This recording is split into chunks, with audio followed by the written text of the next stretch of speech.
coming. Hello. We are gonna have to get this shit over with because I have to pee in like 10 minutes.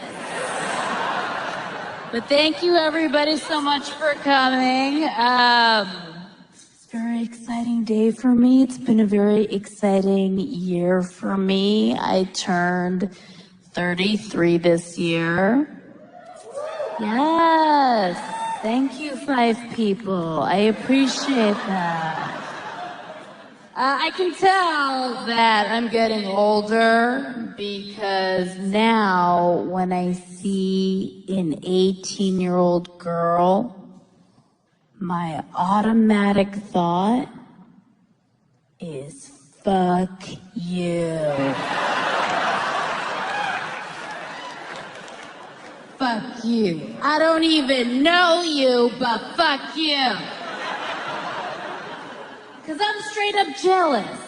I'm jealous, first and foremost, of their metabolism. Because 18-year-old girls, they could just eat like shit, and then they take a shit and have a 6-pack, right? They got that beautiful inner thigh clearance where they put their feet together and there's that huge gap here with the light of potential just radiating through.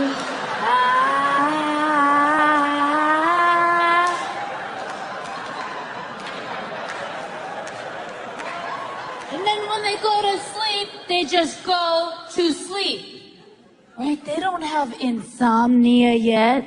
They don't know what it's like to have to take an Ambien or download a meditation oasis podcast to calm the chatter of regret and resentment towards your family just cluttering your mind.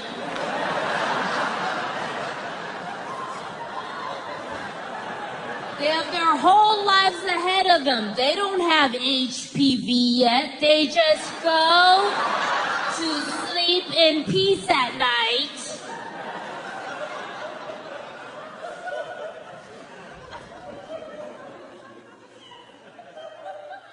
Everybody has HPV, okay?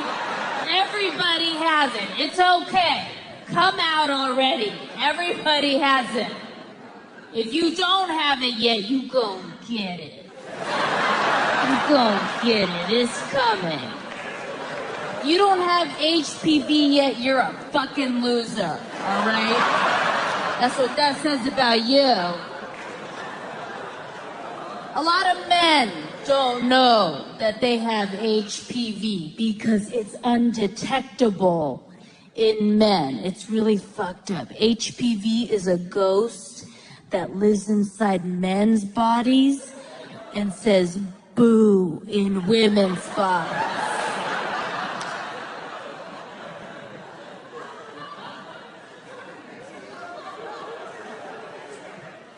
My doctor told me that I have one of 2 strains of HPV. Either I have the kind that's gonna turn into cervical cancer, or I have the kind where my body will heal itself.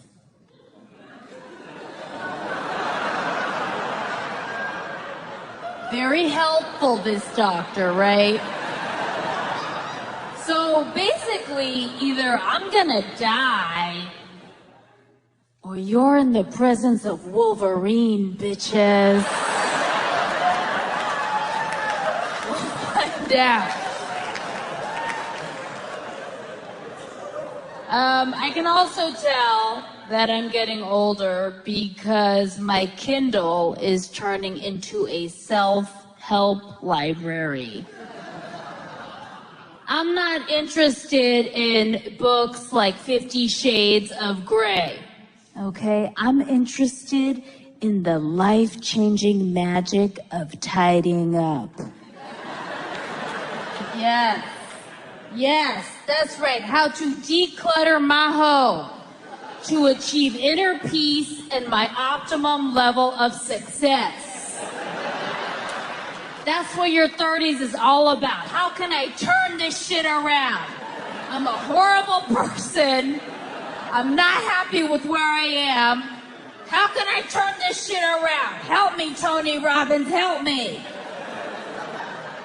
I have a hoarding problem, which I'm hoping is the center of all of my other problems. I'm hoping if the hoarding goes away, the HPV will also disappear. I have a hoarding problem because my mom is from a third world country. And she taught me that you can never throw away anything because you never know when a dictator's gonna overtake the country and snatch all of your wealth. So you better hold on to that retainer from the 3rd grade, because it might come in handy as a shovel when you're busy stuffing gold up your butt and running away from the communists.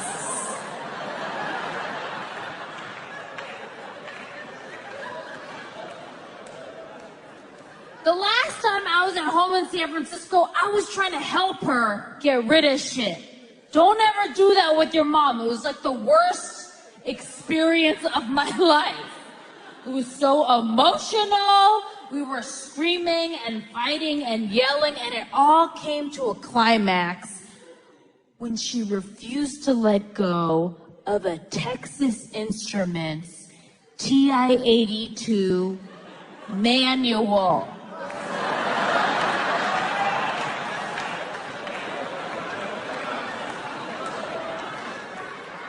The Manuel. She don't even know where the calculator is. Those of you under 25 probably don't know what that calculator is. It was this calculator that bamboozled my generation. We were all required to buy it when we were in 8th grade. It cost like $200. And everybody thought it was like this Judy Jetson's laptop from the future. All because what? It could graph. It was like the Tesla of my time.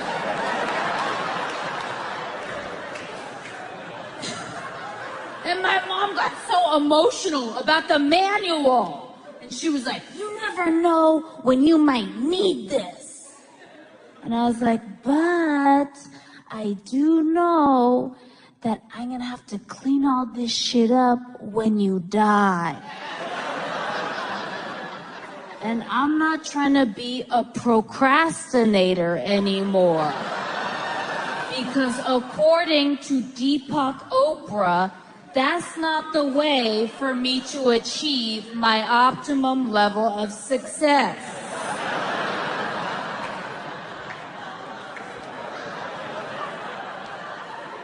I grew up a lot this past year. This past year, I also got married.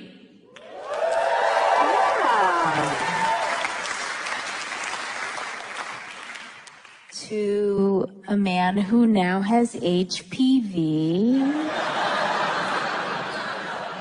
Very lucky guy. He gave me something. I gave him something that will also last forever. No, really, I'm the lucky girl because before him, I dated a lot of losers. Lots of losers. A lot of skaters. You want to be a grown-ass woman, stop dating skaters. Stop dating skaters unless you want to wake up on a mattress in a kitchen.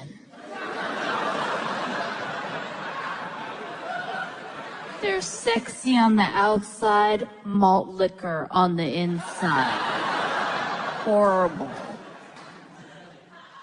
But my husband, I first met him at this wedding, and he's much better looking than me. He's way out of my league. And I saw him, and I was like, oh my God, who is that? And the first thing I learned about him was that at the time he was attending Harvard Business School. And I was like, oh my God, I'm gonna trap his ass.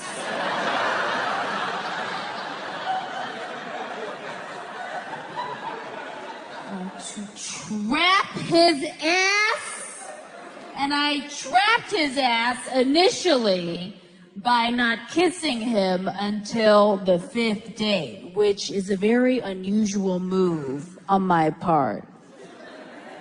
But I did it on purpose because I knew that he was a catch. So I was like, all right, Allie, you gotta make this dude believe that your body is a secret garden.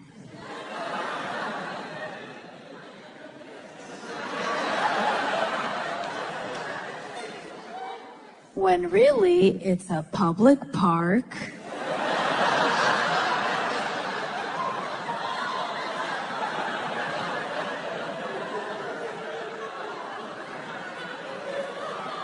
That has hosted many reggae fests.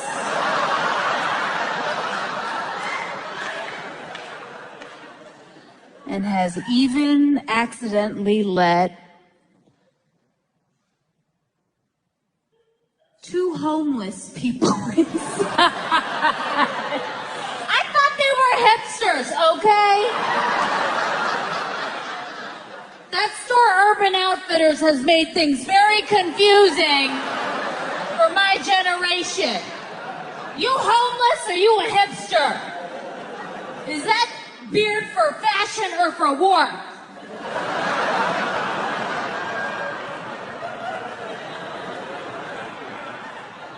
It happened in San Francisco when I was living there, and I saw this guy in broad daylight, and we had so much chemistry.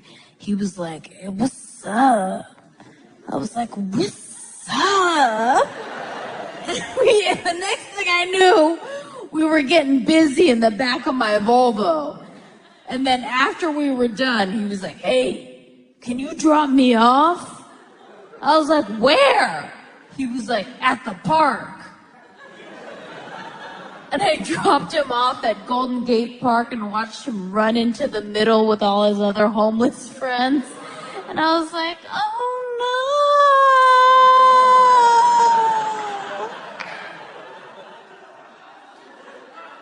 I just fucked a homeless dude. Again.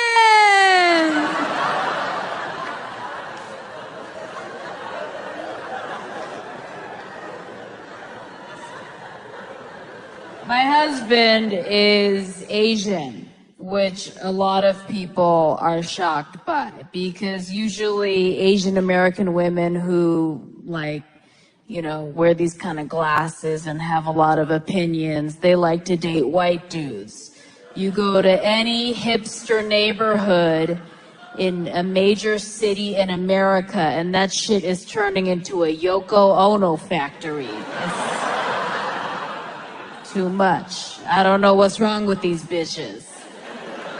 I get it, because being with a white dude, you feel very picturesque when you're with a white dude. You feel like you're in a Wes Anderson movie or something. And, white dudes, they teach you about a lot of cool stuff, like voting and recycling and disturbing documentaries. They introduce you to cool stuff like that. And it's very, it's hot hooking up with a white dude. I mean, nothing makes me feel more powerful than when a white dude eats my pussy. Oh my God. I just feel like I'm absorbing all of that privilege and all of that entitlement,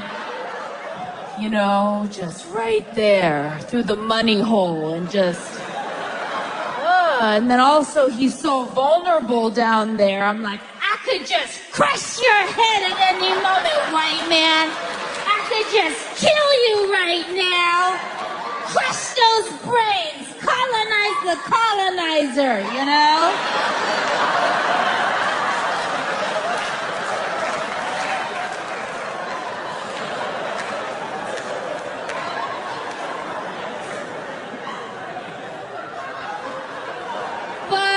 I think that for marriage, it can be nice to be with somebody of your own race.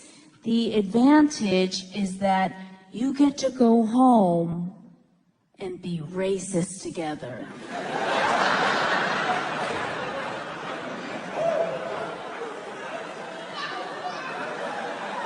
You get to say whatever you like.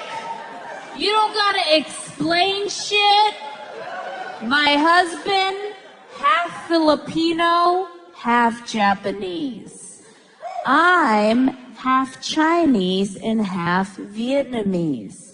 And we spend 100% of our time shitting on Korean people. It's amazing. What love is built on, you know?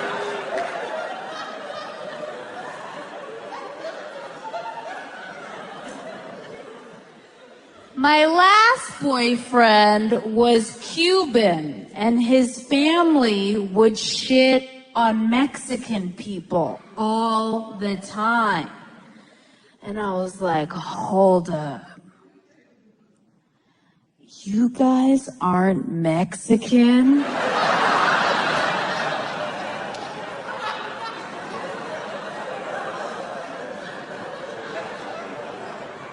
Asian American men are very underrated. I don't know why people don't go for them. They're the sexiest. Asian men are the sexiest. They got no body hair from the neck down.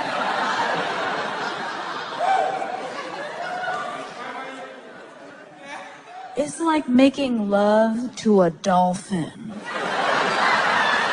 Oh my God, it's so smooth. Just like a slip and slide, just blackfish.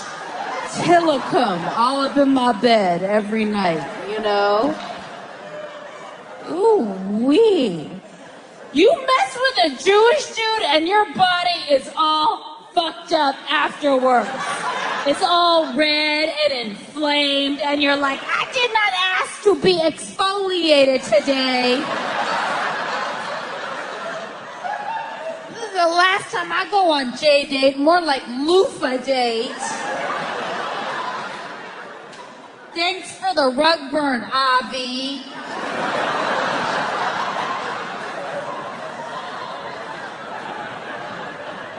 And then Asian men, no body odor, none. They just smell like responsibility.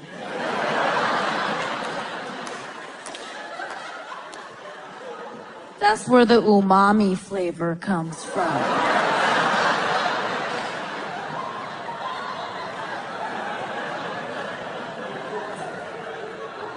I think my husband and I have a huge unspoken understanding between each other because he's half Filipino and half Japanese, and I'm half Chinese and half Vietnamese. So we're both half fancy Asian.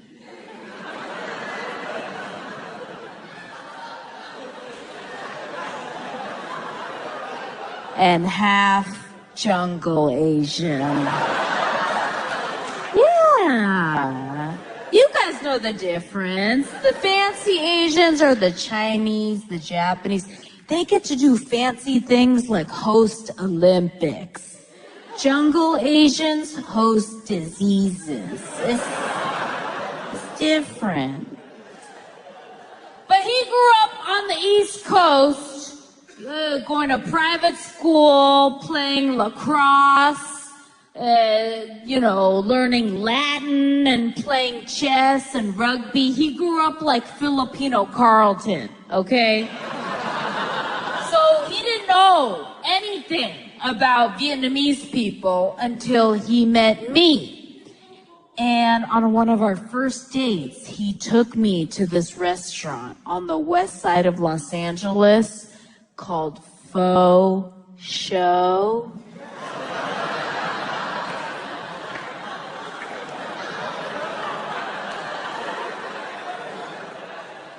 He was like, it's authentic Vietnamese. I read about it on Yelp. I was like, it's not authentic. Okay, you can tell first and foremost by the name because it don't got a number in it.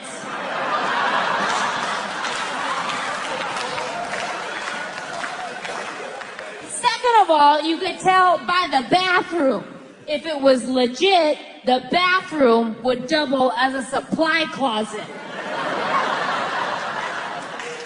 When I pee, I need to see 10 gallons of bleach, an ATM machine, and a grandma with glaucoma napping in the corner. And the wait staff here is too nice. We need to leave this restaurant deaf and emotionally abused.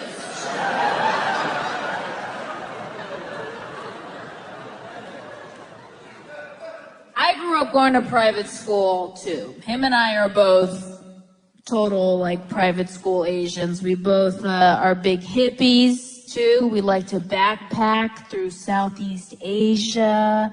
We like to do yoga. We do ayahuasca ceremonies. We do silent meditation retreats. That's right. We pay $800 to shut up for a weekend. We do shit like that. We eat gluten-free, which means we eat all that bread that tastes like free-range Chewbacca. We eat that lesbian bread that's like 1,000% of your daily fiber and 20% spoken word poetry. When you eat it, you queef a shitty poem about supporting Caitlyn Jenner or whatever.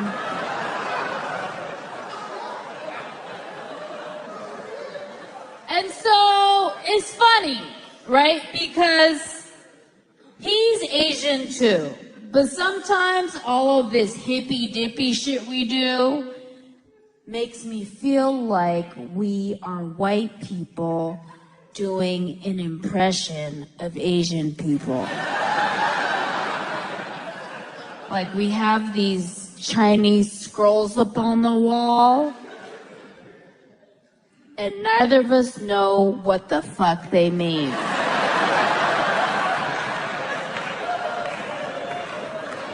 We're like, oh, that seems to go very well with our Buddha piggy bank from Pier 1 Imports.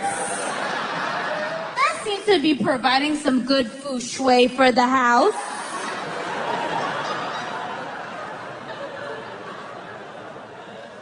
Him and I had been dating for 4 years, and I just had this sneaking suspicion that he was gonna propose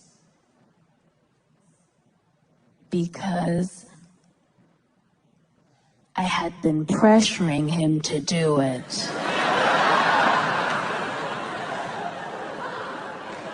So, I just had this wacky women's intuition. That's how proposals really work. Okay, a woman has to incept the idea into the man's head. First passively, and then if he doesn't get the message, extremely aggressively. You gotta threaten to leave without ever actually leaving because you know that you're too old. And it's too late to go back out there and find a new man and start the whole manipulation cycle all over again. So you're like, I'm just gonna stick with this dude, focus on trapping this dude, and just nag the shit out of him until he becomes weak and caves in and gets fed up and is like, shut the fuck up! will you marry me? And then afterwards, the woman is always like, oh my God, he proposed.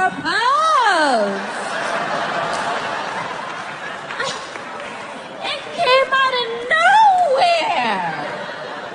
And look, he got me the exact ring I wanted. How did he know? Maybe he saw it on my Pinterest page or something that I sent to my best friend that I told her to send to him every day. Let me tell you something. If a man has a Pinterest page, he's probably Pinterested in men.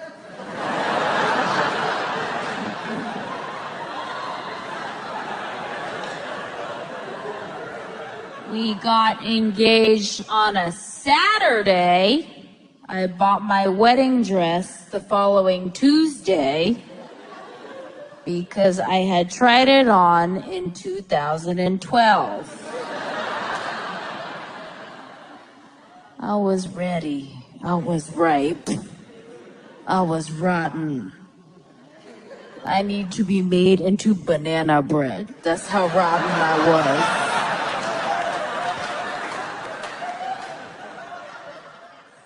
People are always very surprised at how offstage with my husband, I'm a completely different person. You would not recognize my personality at all with him. With him, I'm very soft and very nurturing and very domestic. We've been together now for 5 years. And for 5 years, I've packed his lunch every single day. Yeah. Yes. Yes. Yes. I did that so that he'd become dependent on me.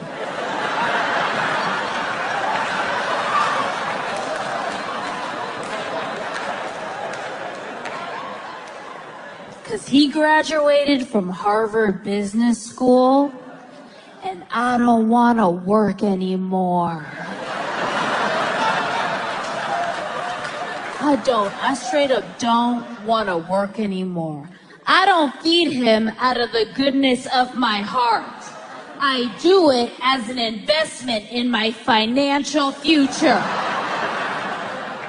Because I don't want to work anymore.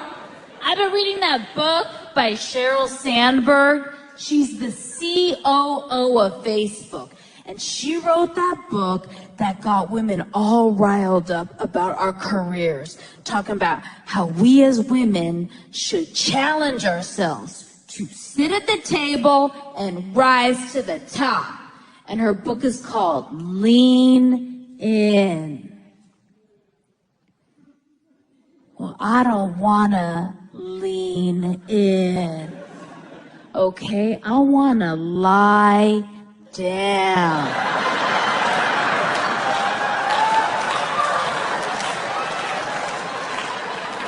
I want to lie the fuck down.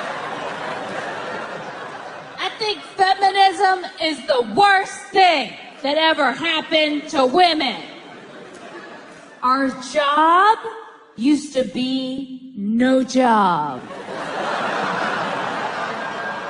We had it so good. We could have done the smart thing, which would have been to continue playing dumb for the next century and be like, we're dumb women. We don't know how to do anything. So I guess we better just stay at home all day and eat snacks and watch Ellen. Because we're too stupid to have any real responsibility. And then all these women had to show off and be like, we could do it. We could do anything. Bitch, shut up. Don't tell them the secret.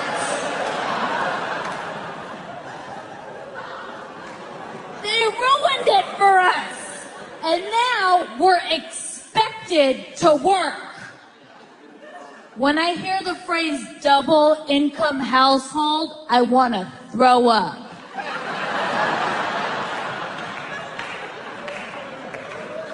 A lot of women get very upset with me about those comments. And they're like, but Allie, we have so many more options now. Oh, you don't think we had a lot of options when our day was free?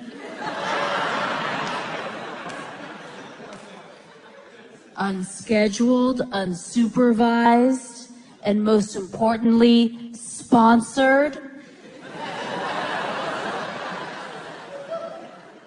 You know how much shittier food tastes when you know you had to earn it?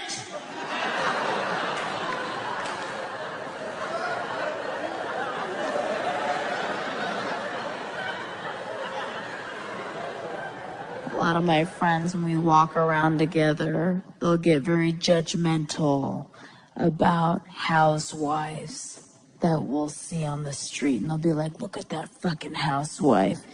Not doing anything. Look at that housewife just walking around all day, getting massages in her Lululemon pants. I'm like, that bitch is a genius. She's not a housewife, she's retired. I do write for Fresh Off the Boat on ABC. Yeah, it's a great show. I love it a lot. I love my coworkers. It's a great writing staff. And in terms of day jobs, it's probably one of the best you could ask for. But I still gotta work at an office every day, which means I gotta shit in an office every day. Housewives, they don't gotta shit in an office. Housewives get to shit in their house. Skin to seat. They don't gotta use that horrible toilet paper cover. They don't gotta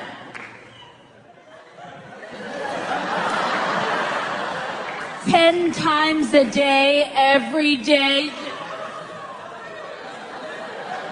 Like you're about to eat a sad-ass meal. They don't gotta do that. They don't gotta use that one-ply toilet paper, that office toilet paper that they purposely make difficult to pull out. They're trying to ration me with their communist toilet paper. That's not even effective. It basically just dehydrates your butthole. It's basically like wiping your butt with the desert.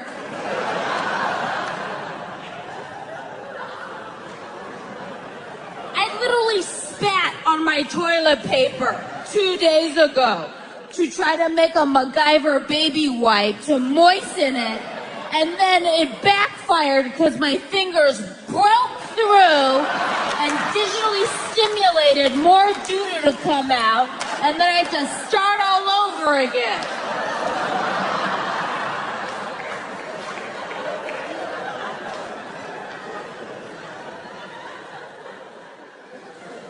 And you can never finish wiping at work because you always feel rushed because you're paranoid that your coworker's gonna recognize your shoes underneath the stall, and you're like, oh no, Courtney's listening, she's waiting, she's timing me, and then you hurry, and then you never finish wiping, and then your butthole feels caked in doo-doo all day long. And then if you just scratch yourself, your underwear at the end of the day looks like it's been run over by the Goonies.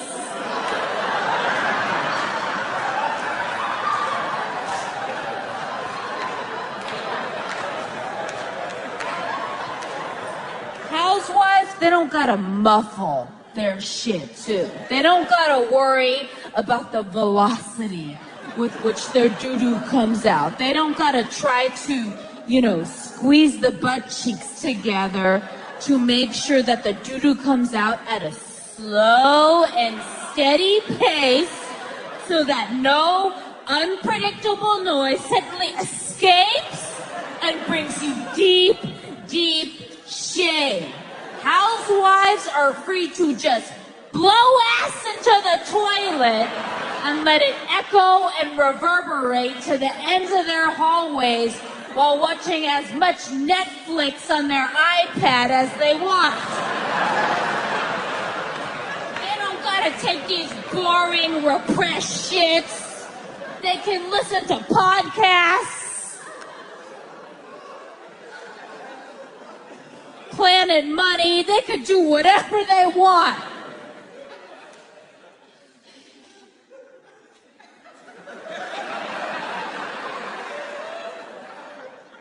You know, it's very distracting for me when I hear my coworkers blow ass into the toilet. I lose respect for them. Nothing they say to me anymore holds any sort of credence. I heard one of my coworkers blow ass into the toilet the other day. This bitch had the nerve to come up to me and say, "You need to get to work on time." I was like, "You need to eat bananas." I saw those green ballet flats. I know that shit was you. Don't try to tell me to get my shit together when I heard you not have your shit together.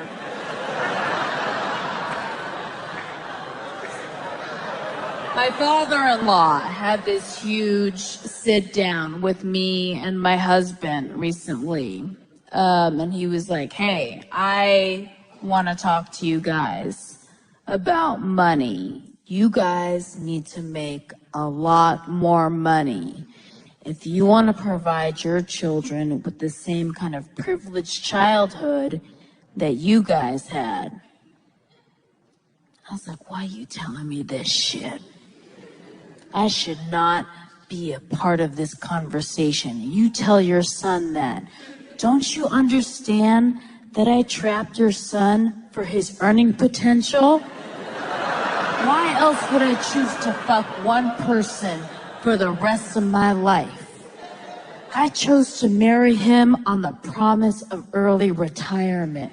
And when I said I do, what I really meant was, oh, I'm done.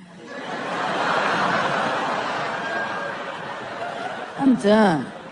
I don't want to work anymore, and I'm not dieting anymore. Since I got married last year, I've been eating fried chicken skin every day since.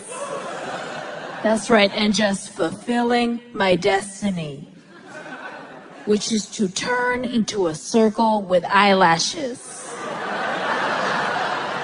Like Mrs. Pac-Man, just, let's redecorate.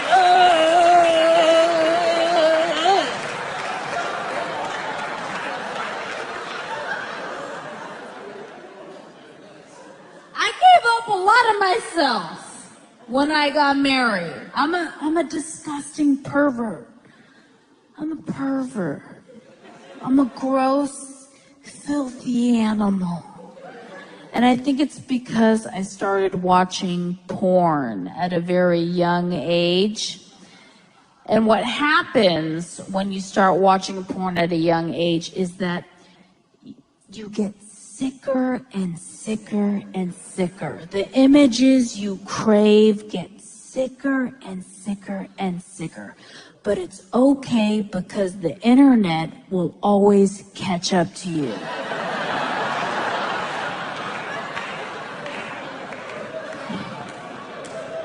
I broke up with my last boyfriend because he refused to put it in the back. I was like, you're an idiot, dude. Do you realize that if I went on Craigslist and posted tiny Asian female seeking anal, the internet would crash. And all the Jewish male heads in the universe would simultaneously explode. They would explode. A lot of women get really, freaked out about anal. And they're like, oh, I don't want to do that. I'm scared of the pain. You ain't scared of the pain. Women, they wax their eyebrows. They do all sorts of crazy shit. You're not scared of the pain. What you're really scared of is doo-doo on the dick. You're scared that he's gonna see that, and that's gonna be all of your shame, your inner evil, all your secrets and lies. Sephora can't help you now. But don't worry, because when he puts it in the butt, all he's thinking about is, I just put it in her butt. I gotta call my mom, my dad, Dave, my grandma. If you're married, you're gonna have to do anal eventually, okay? You have to, because you gotta change it up. You gotta change it up so that you don't cheat on each other. You gotta keep it interesting. If you put it in different holes, maybe you'll feel like you're fucking different people. I was very sexually active in my 20s. And as a result, I'm a little bit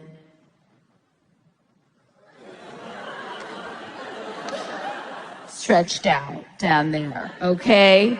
So when I finally did anal, I just felt like I got a second chance at life, I was like, oh my God, it's like I'm going back in time. A whole new world. It's magical. A big fantasy of mine before I got married was to help as many men as possible discover their prostate. Yeah, like a conqueror. I just wanted to. Now, if you haven't done it before, ladies, go home and treat yourself. Do it tonight.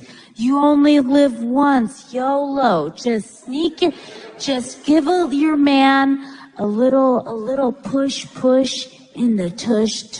Give him a little Atari, and you'll get a lot of resistance from the man at first. You'll get a lot of, no, please, no, really, I don't.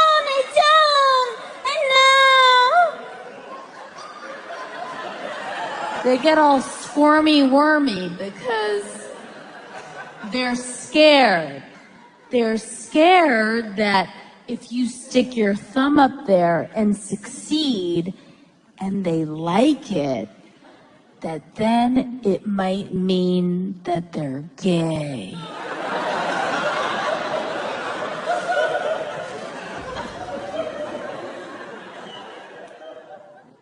And I like that fear. That shit turns me on, especially when that fear metamorphosizes into pleasure. Oh my God. And you just see the look in the man's eye like he's discovered nirvana. And it's like you're the first lady to show him that he had a magical clit in his butthole. And then you, as the woman in his eyes, just become the Lord of the Rim.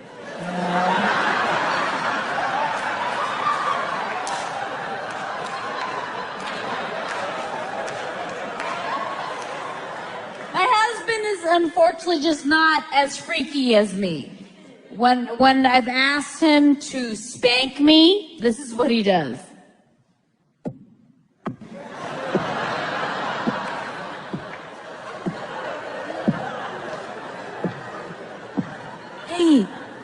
Honey, are you okay? Are you all right? You know I respect you, right? I'm like, yes, I know you respect me, and that's why you need to abuse me. Okay? Because it's the most strong-headed, loud-mouthed women who like to be abused the most in bed. Women who are CEOs, they just want to be roughed around. They just want their... Glasses always means the woman wants them.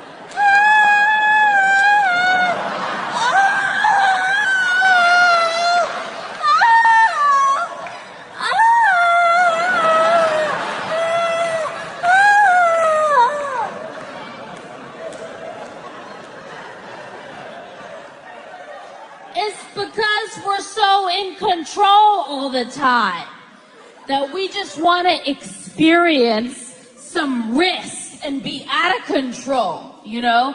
Like, I don't want to die.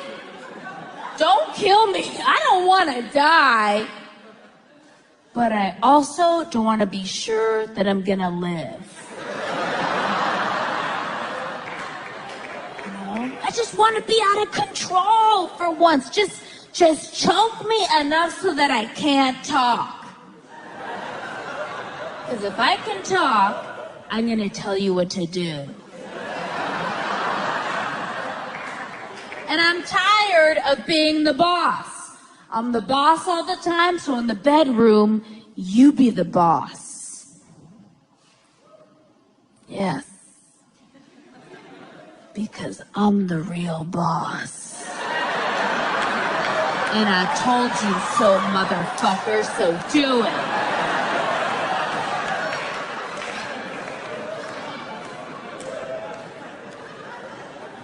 Sheryl Sandberg, that woman who wrote Lean In, has had such a big impact that now, because of her, there is a ban on the word bossy in elementary schools because, according to her, it's sexist to use the word bossy because boys are never called bossy.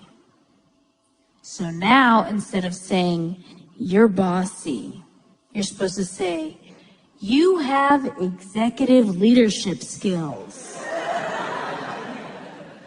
Which is a very roundabout way of saying, you're a little cunt.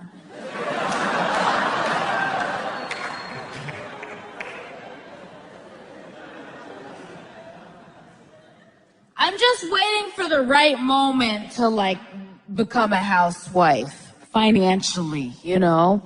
I want my husband to get us to a certain point financially. I want to get to the point as a couple where I can comfortably afford sliced mango. I'm talking about that Whole Foods mango, that $10 a box Whole Foods mango that was sliced by white people. That's the kind of income bracket I'm striving for. That's when you know you've made it. When you're eating mango that was sliced by a dude named Noah. I want Noah mango, Rebecca kiwi, Danielle pineapple. You know what else I want? I want to be able to take a stroll on a sidewalk, see a quarter, and just keep on walking. Like a princess.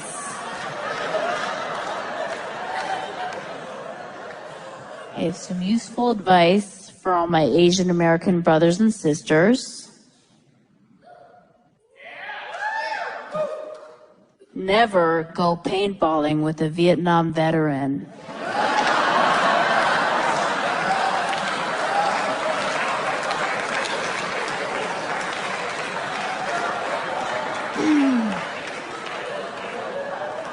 So, I don't know if you guys can tell, but I am 7.5 months pregnant. Yeah. It's very rare and unusual to see a female comic perform pregnant because female comics don't get pregnant.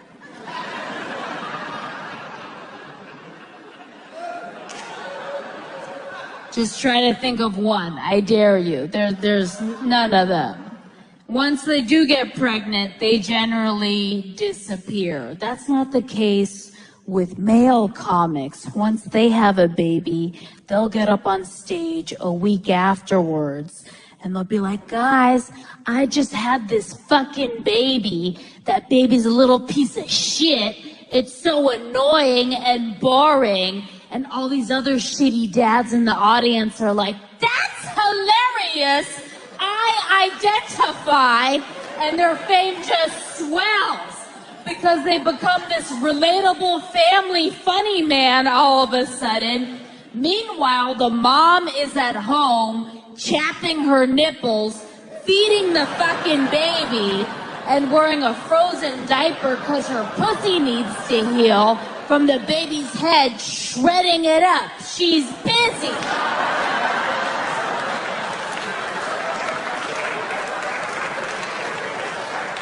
So I don't know what's going to happen to me. A lot of my female stand-up comic friends who are a lot more successful and famous than me discouraged me from having a kid. And they were like, Allie, why are you going to have a kid? You're going to disappear and you're going to become some lame stay-at-home mom. I was like, yeah, that's the dream. That's the point. This is the ultimate trap. I won, you know? Another thing a lot of my friends said to me when they were discouraging me from having a kid, they were like, why are you going to have a kid? Why don't you just travel the world with your husband and just do whatever you want for the rest of your lives with no kid attached?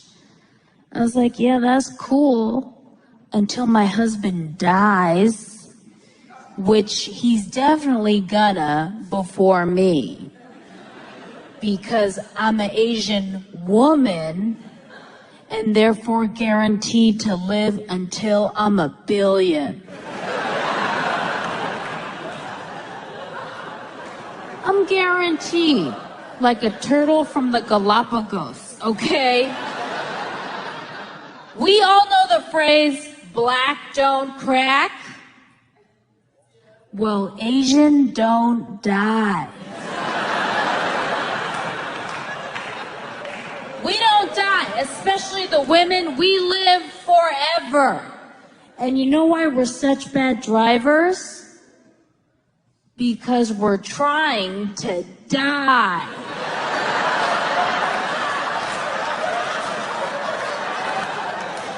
We're like, yeah, let me see how invincible I really am.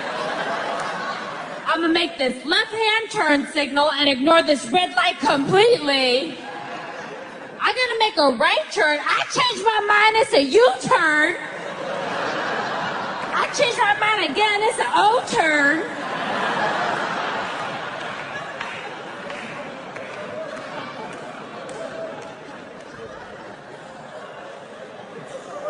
Every time I get into a car accident,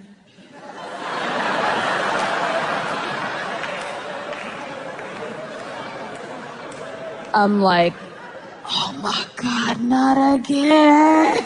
I need to hide my face so that everybody doesn't see that it's what everybody thought it was gonna be.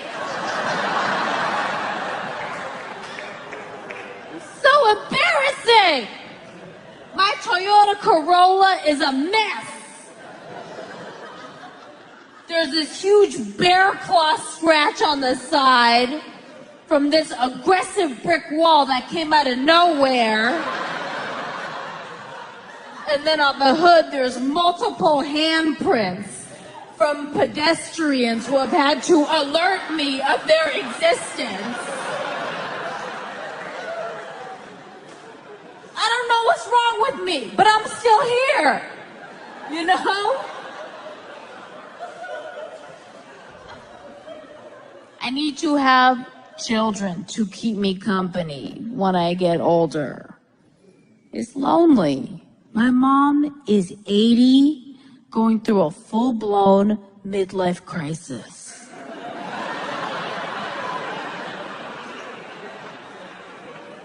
Because she knows that she's got a century more to go. And she is so lonely. All of her white friends, dead. Her Mexican friends, dead. Black friends, dead.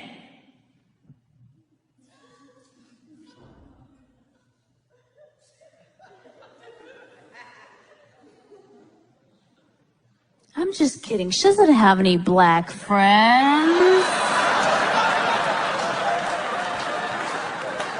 Life is not Rush Hour, the movie, okay?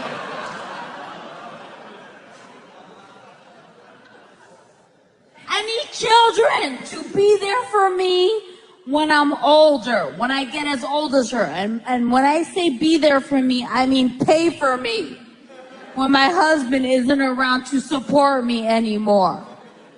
I'm not trying to be one of those old Chinese ladies who recycles for a living. That's not my destiny, okay? Old Chinese ladies, they don't give a fuck. They got no shame. They're like, I'm just gonna recycle, go bald, go to the park, do this shit.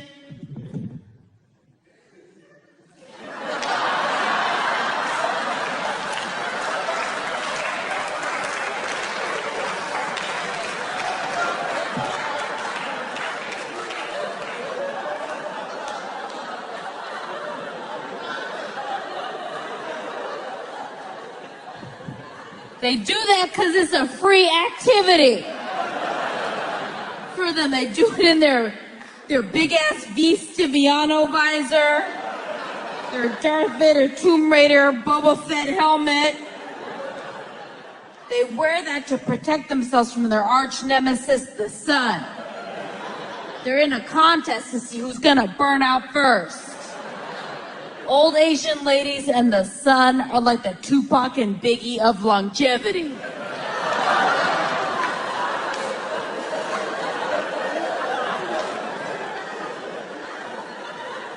I also decided to have a kid because I'm only 33, which I know is not technically high risk, but my body was starting to show signs of change.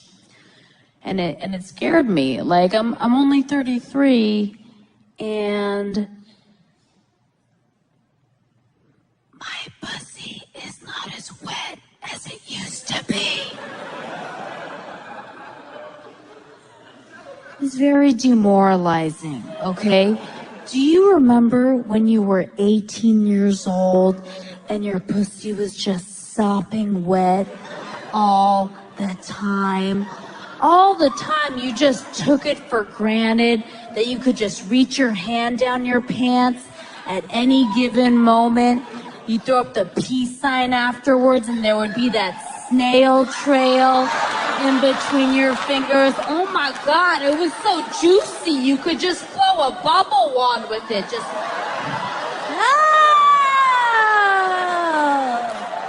I slime you. I slime you. Ghostbusters.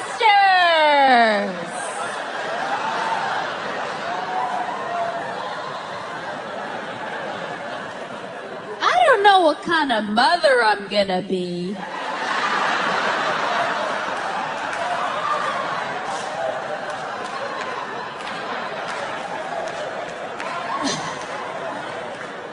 I'm 33, and I did have to get a little bit of science involved when trying to get pregnant. And a lot of that is most likely my fault, because when I was in my 20s, I ate Plan B like Skittles.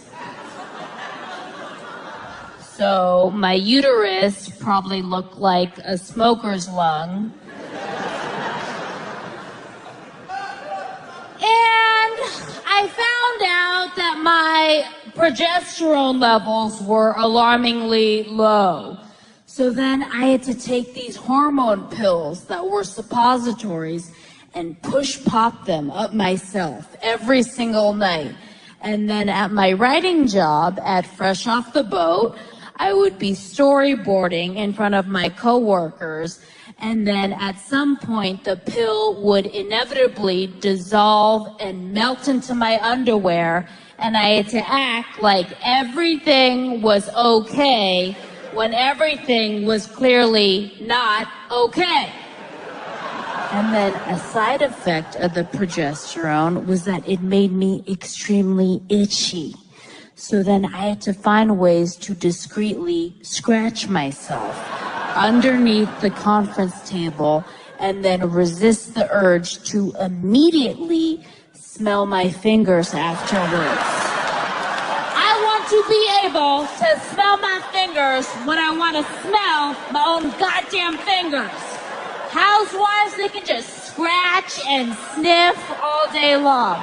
They just vacuum, scratch, sniff, they make a sandwich, and watch Property Brothers, scratch it. What's cracking?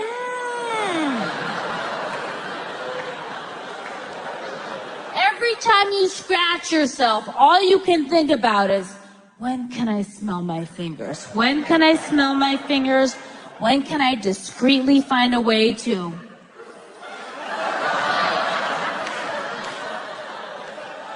smell my fingers? Nature made you urgently curious to protect you, because you gotta check that it's all good in the hood. If it's too funky, you need to see a doctor. Your fingers are your first WebMD.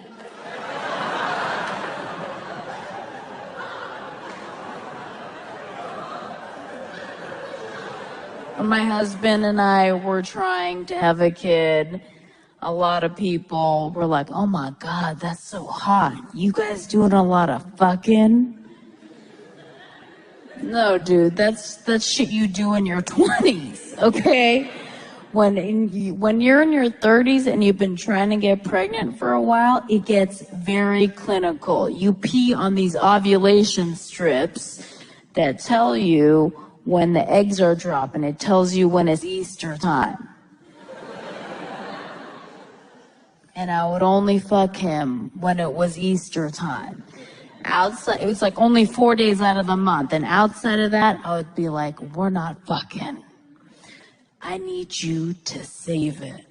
I want your sperm to be as pent up and as angry and rapey as possible, so that when they come out, it's like, release the Kraken, And they just come out like a bunch of angry refugees escaping a dictatorship, you know? And, yeah, and most of the time, like, we wouldn't even have sex, because I was so tired when I would come home and see the smiley face on the ovulation strip, and I'd be like, okay, it's go time, and I would just give my husband a hand job most of the time, and he would close his eyes immediately. I know what that means. Okay? When somebody closes their eyes during sex, it's not because they're in such ecstasy with you that they need to close their eyes. When somebody closes their eyes during sex, it's because they're literally trying to shut the image of your face out of their head and instead project two Latina lesbians that they saw earlier that day on RedTube onto the back of their eyelids. Which is fine by me, because then he doesn't have to see the expression on my face that says, please hurry the fuck up. And then when he was about to finish, I could always tell, because The indication is very universal when a man is about to finish. It's when they get that stupid ass look on their face where they look like they just got bit by a zombie.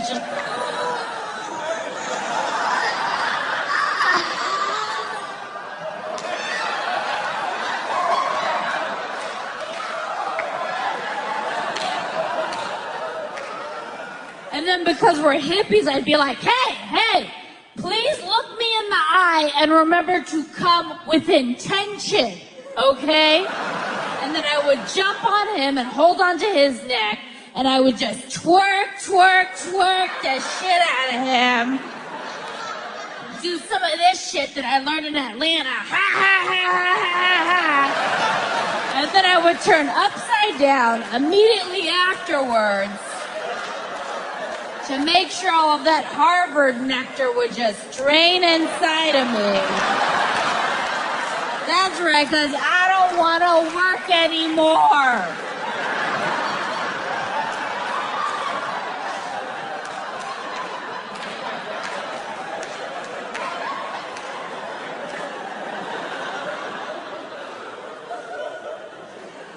I'm very grateful to be pregnant and to be this far along, to be 7.5 months pregnant, because last year I had a miscarriage, which is very common, and a lot of women who are in their 20s flip out when they hear that, and they're like, oh my God, that's so dark and terrible, I can't believe that.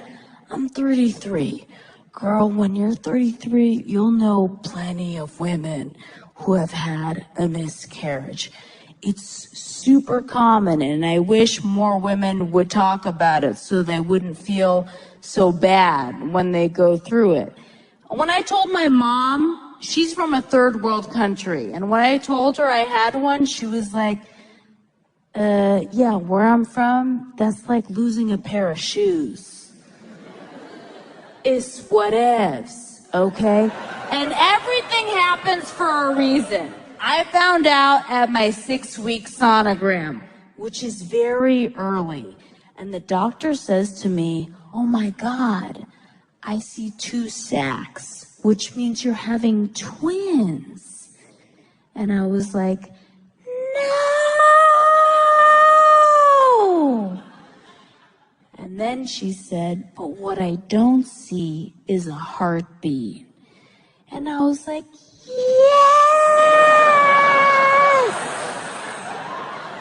The Lord is mysterious! Don't feel bad, okay? They were the size of poppy seeds. I've picked boogers larger than the twins that I lost. And most women won't let their husbands watch when they're going through a miscarriage. I sat my husband down in front of me while I sat on the toilet, and I was like, you look. You watched the whole thing. And he felt so bad for me.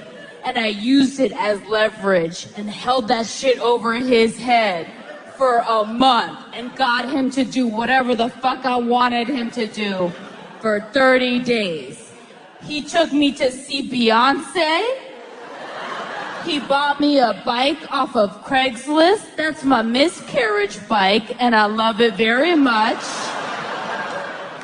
For 30 days, I finally had the marriage I always wanted. I'm scared about giving childbirth, though. I'm very, very scared of childbirth.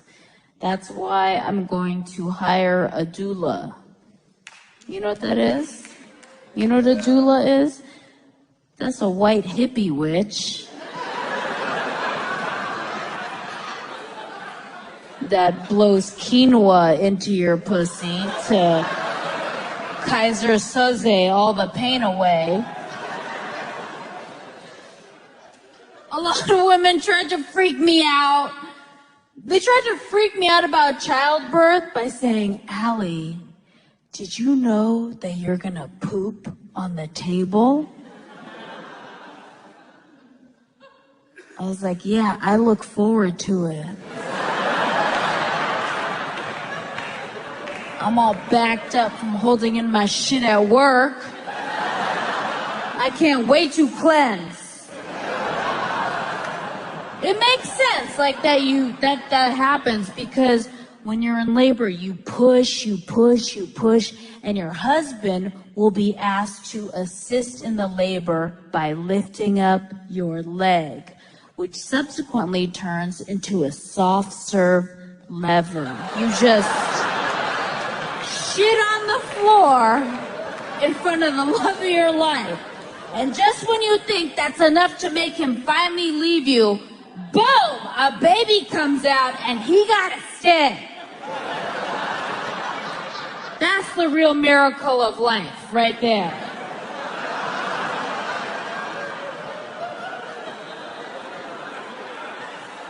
I can already see how a child can really take its toll on a marriage because the baby hasn't even come out yet. And I am already so resentful towards my husband. So much resentment, especially when he asks me to do shit around the house. Hey, can you wash the dishes? No! Can you water the plants? I'm not doing jack shit anymore. I'm busy making an eyeball, okay? Are you making a foot? I didn't think so. You changed the channel. I can already see how there's like this crazy double standard in our society of how it takes so little to be considered a great dad. And it also takes so little to be considered a shitty mom. People praise my husband for coming to all of my doctor's appointments with me. Oh my God, I can't believe he comes to all your doctor's appointments. He is so supportive. Guess who else has to go to those doctor appointments? Me! I'm the star of the show. There's nothing for the camera to see if I'm not there. But he's the hero for playing Candy Crush while I get my blood drawn. Meanwhile, if I do mushrooms 7 months pregnant, I'm a bad mommy.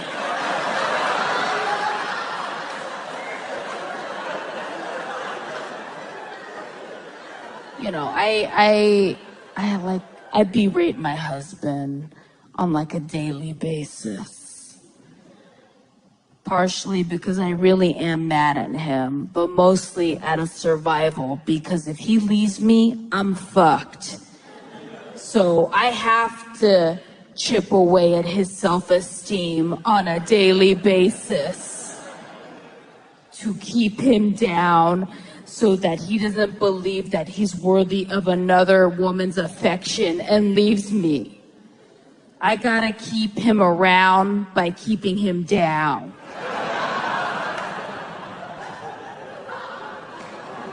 People don't tell you about all this shit that goes down with your body when you get pregnant. You know, your nipples get huge and dark.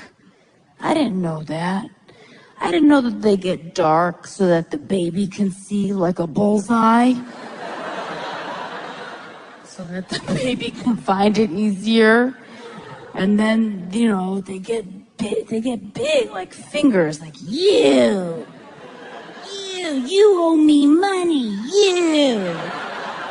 My nipples look like Whoppers now, and naked I look like a minion.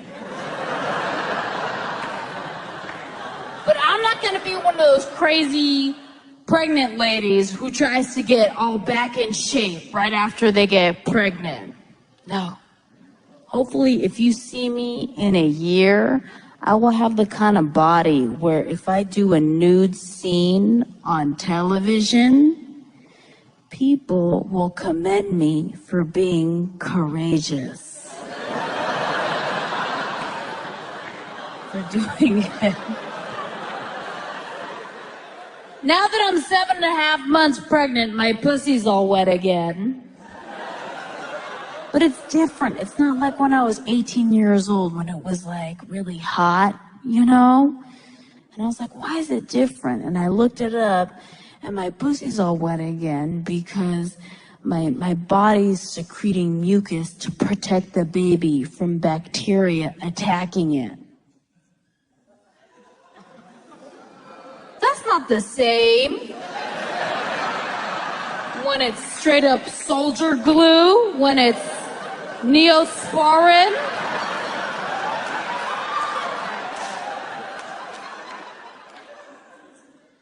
So, you know, previously, before I met my husband, I had dated a bunch of losers. And then I meet this dream guy who's like way more handsome than me, out of my league, graduated from Harvard Business School, worked hard to trap his ass, got him to propose to me. Oh my God, then we got married, all my dreams coming true, and then we got pregnant. And recently we bought our first home together. And 2 weeks into the escrow process, I discovered that my beautiful Harvard-educated husband was $70,000 in debt.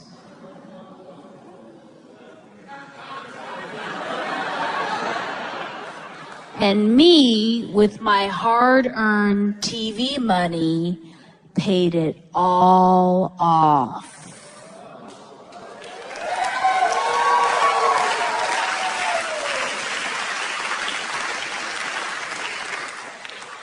So as it turns out, he's the one who trapped me.